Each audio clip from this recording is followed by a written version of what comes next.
So what are tactics? You've probably noticed these levers here if you've been playing any world versus world at all. These are activated tactics. We also have passive tactics, which are along the right hand side. If you click on the objective here, you can click on it at the top of your screen, or you can click on it on the map itself. So your actives will always be on the left hand side. Those are the ones from the levers. And then you're going to also have passives on the right hand side.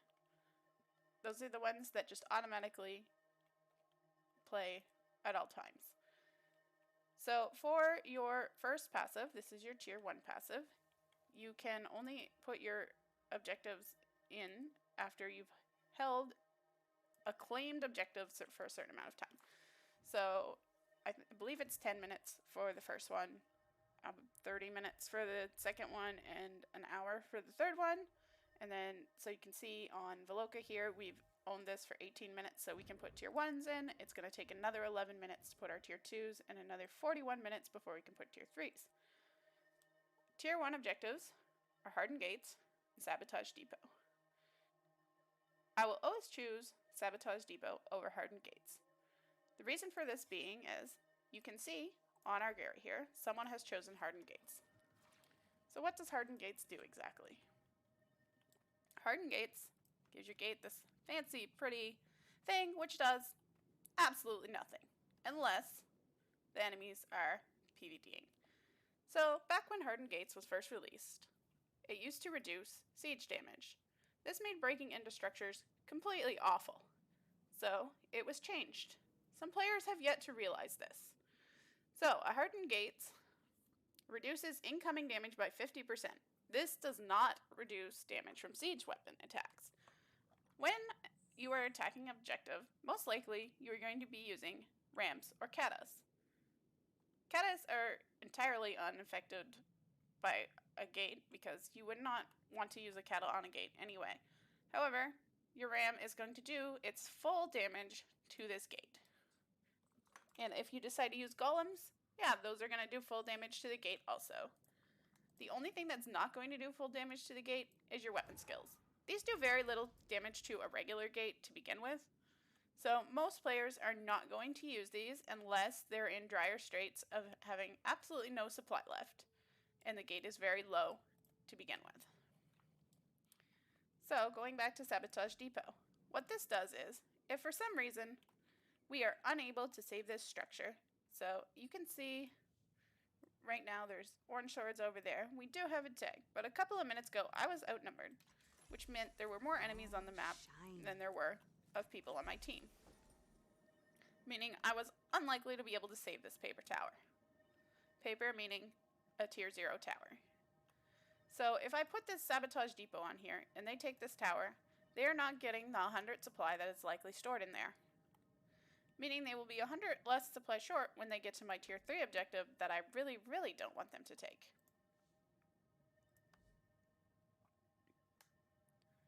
Next looks like, let's look at our actives. So for our actives, in tier 1, we have a couple of choices. We have Chilling Fog and Minor Supply Drop. Now, I am always going to choose Minor Supply Drop in this instance.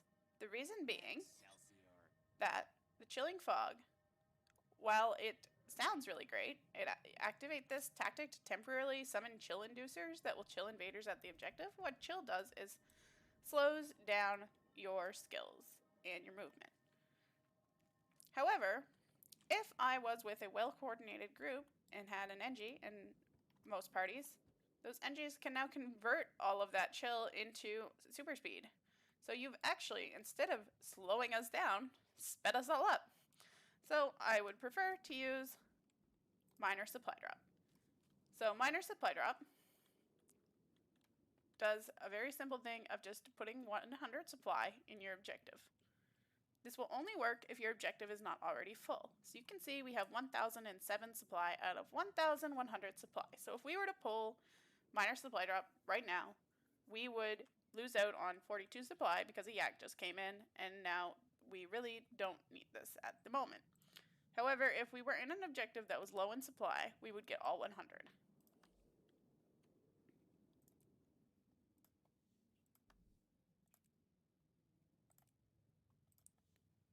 So next let's look at our Tier 2 objectives.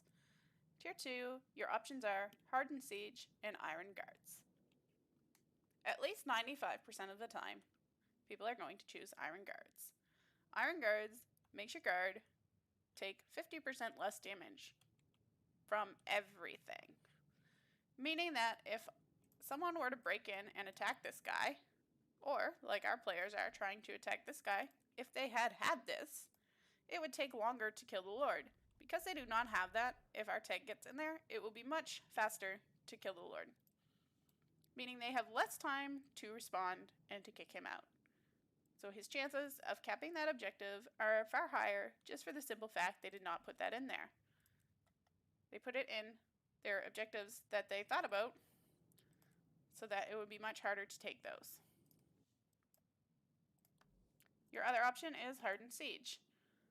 This only reduces non-siege damage to your siege on your gate. So we do not have this, so someone has attacked this at some point and done some damage to this oil. You can see it's at 66%. They did a regular amount of damage because we did not have Hardened Siege. Instead, we had Iron Guards. However, I believe Iron Guards is more useful since you could use Hardened Siege and I could just go out there, throw a ballista up, and take all this siege down quite effectively anyway. Not to mention that if you have enough ranged classes, that the Hardened Siege is really not that big a deal to burst through. It is much harder while trying to kill a Lord and defend your group from defenders. So the Iron Guards, or the Iron Heart, the Iron Guards that give them Iron Hide is much more useful. Next we have our active, which is the banner. You will see pretty much every objective will have a dragon banner on it. That is because this is the most powerful and overtuned banner that we have. So even if I look at the enemies, you can see they also have dragon banner in pretty much all of their structures.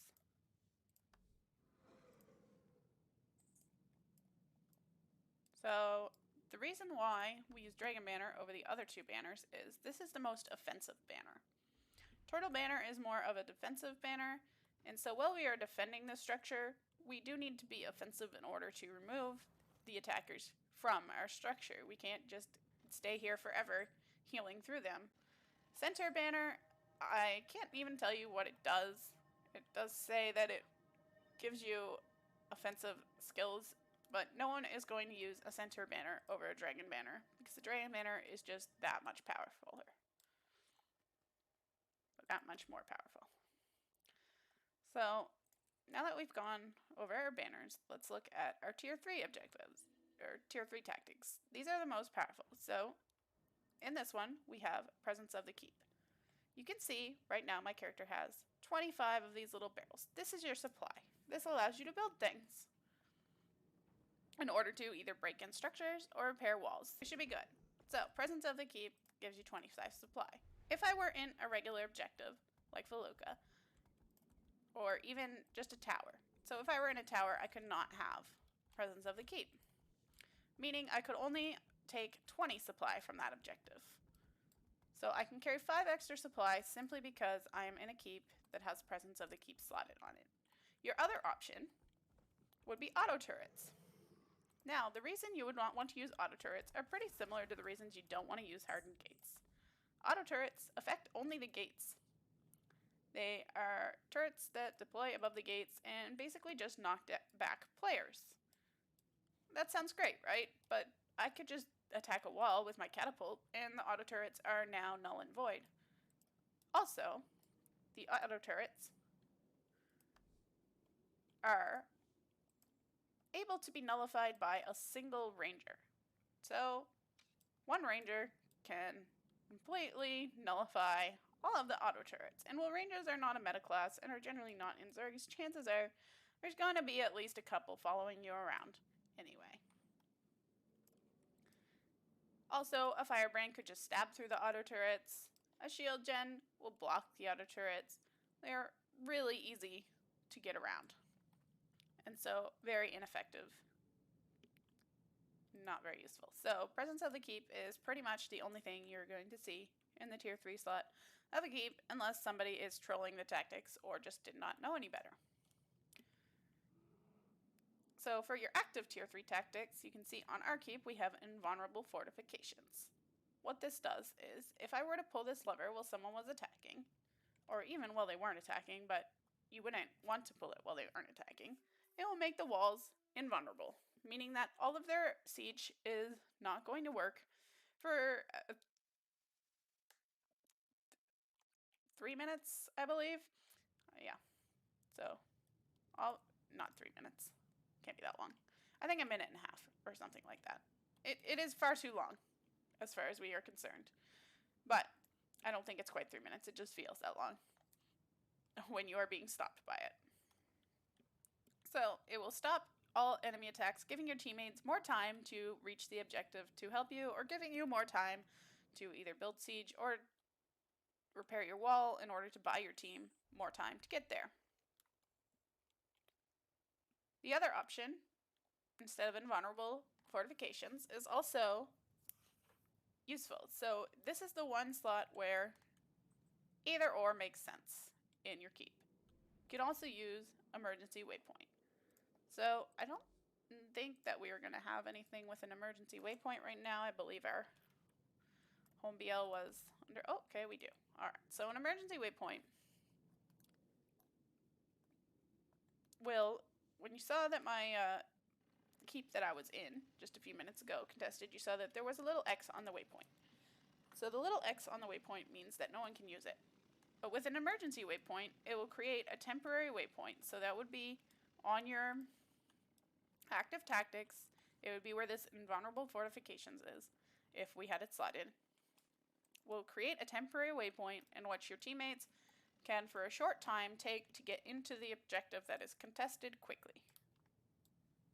Meaning that you can respond faster, which is why it is used more so in objectives that are farther away from spawn. So with our Gary, it is quite far away. It is a long run. So if I am on another map and I need to get here, I have to go here and then go out all the way through here, or all the way through here is the shortest path to get into there.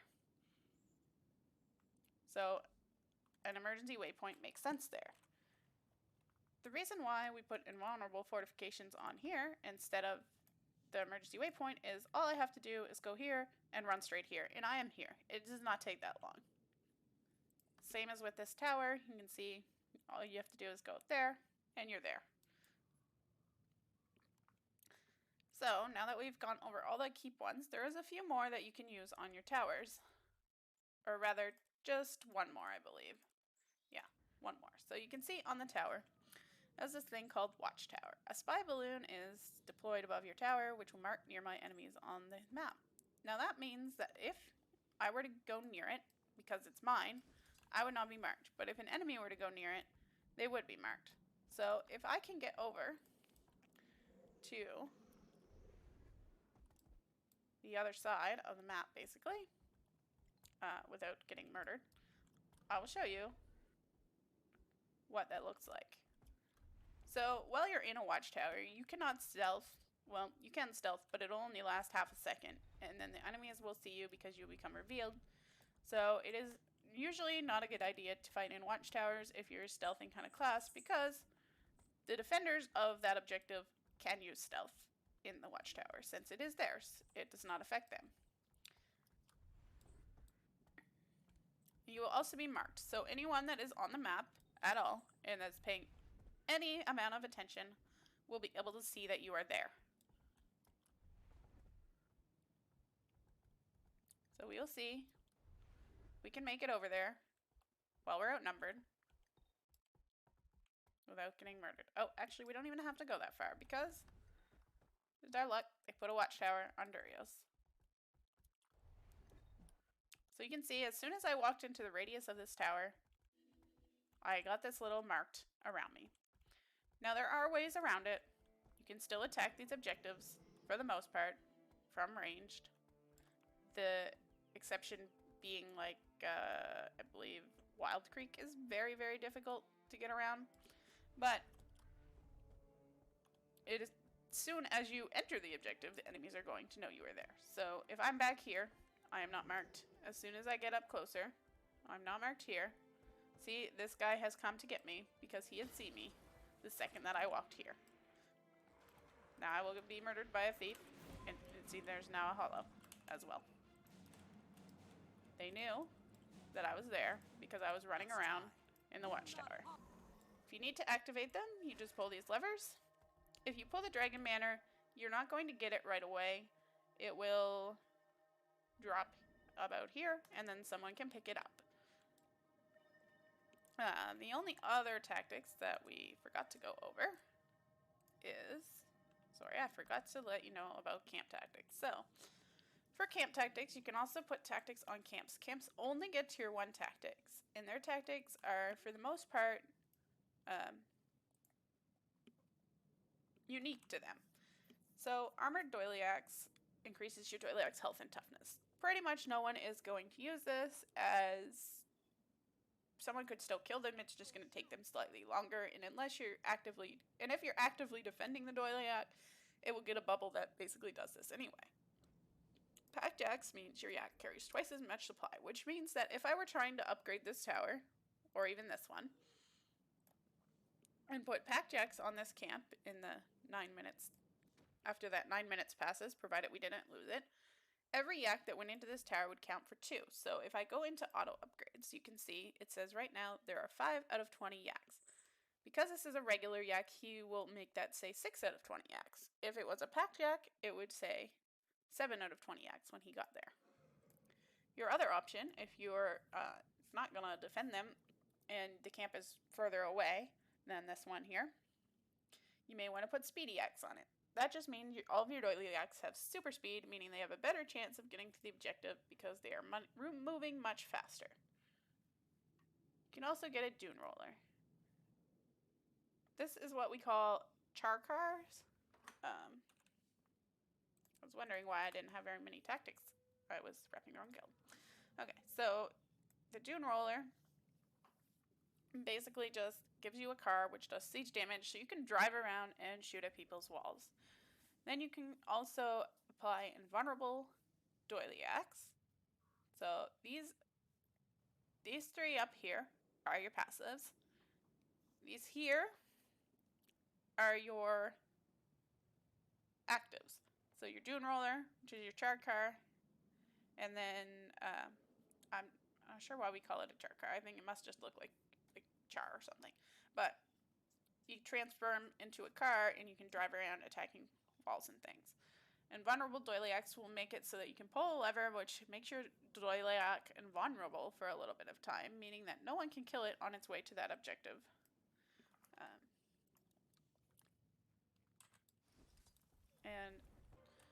Alright, let's see if we can disable these guys. So you can see my team has dropped a bunch of supply removal wraps there. That is going to make it so that they lose a bunch of supply when they break in here. Now, I'm not going to be able to disable all of this. But maybe I can at least get the trap. Nope, they blocked it with their bubble.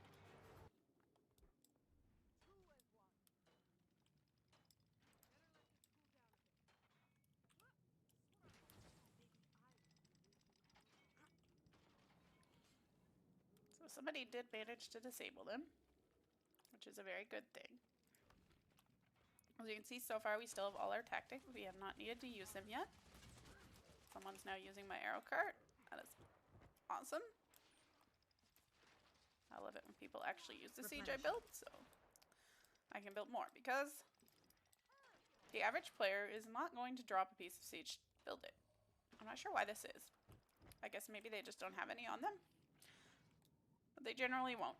So if you build it, chances are someone will get on it and use it. Now, I have no way of knowing whether that guy has mastery or not, but somebody on it is better than no one. So they've built an arrow cart themselves. There we go. Okay, so we got 2 arrow carts and they're leaving.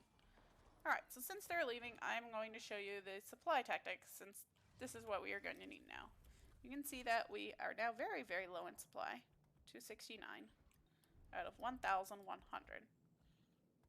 So you may remember me telling you earlier that we were not going to pull the supply drop because we didn't need it. Now we need it. So when we pull it, you can see we instantly went up to 349. And if you click on here, you'll see that it's now going to be 19 minutes before we can pull it again. Supply removal traps that were dropped will remain here unless the players that dropped them leave the map. Replenishing. So these are a different kind of tactics. They are sort of like scout tactics, but you carry them around in your inventory. You can buy them with your permanent portable provisioner, or you can buy them somewhere at spawn. I have not bought them at spawn so long that I'm not sure which merchant, but I do know there is a merchant there that you can buy them from. So target painters will basically do what a Watchtower does if you throw them at the enemies and mark them on the map for everyone. A target painter trap you can leave somewhere on the map, and if the enemies walk through them, it will basically reveal them like a Watchtower. Siege disablers, the little X's you saw over the enemy catus there a minute ago, that stops them from using them for a few minutes. Well, a few seconds really. And supply removal traps are those white squares you saw on the ground, which will take away the enemy's supplies. On SMC, you get a couple of bonus tactics, we'll say. So you can use all your normal ones, your auto turrets, etc. But SMC is not a keep, so you don't see presence of a keep. It is a castle. It is the only castle in this mode. So it gets a thing called Cloaking Waters, which means hopefully our tag will be breaking back in here so that I can show you. Yes, he is. Okay. So it's like a fountain on the ground that you can run through.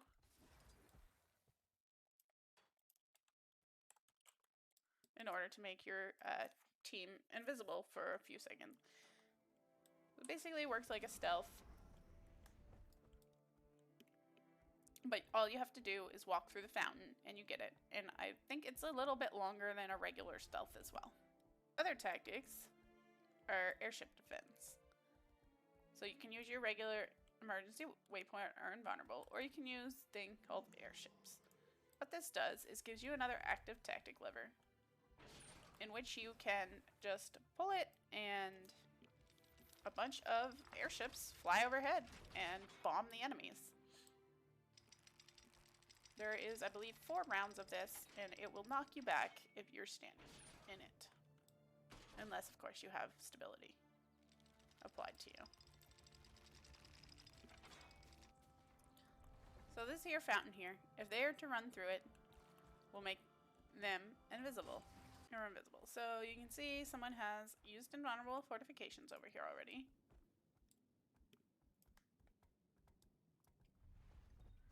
Trying to stop them from getting in, but we did not respond in time, so the gate has fallen. It will take them a little bit to knock it down because of iron guards, but there are quite a few of them, so they will be able to do it. Hopefully, yeah, so this thankfully has Sabotage Depot on it, so I don't need to worry about wasting all of the supply. It's already been done for me. Your soul is mine. I feel good.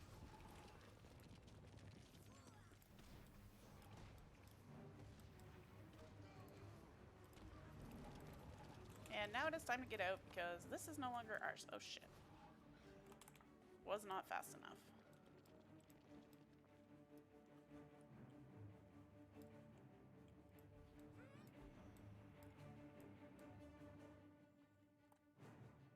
And see, it took them a minute to burst that down because of the iron guards. We were able to kill one person.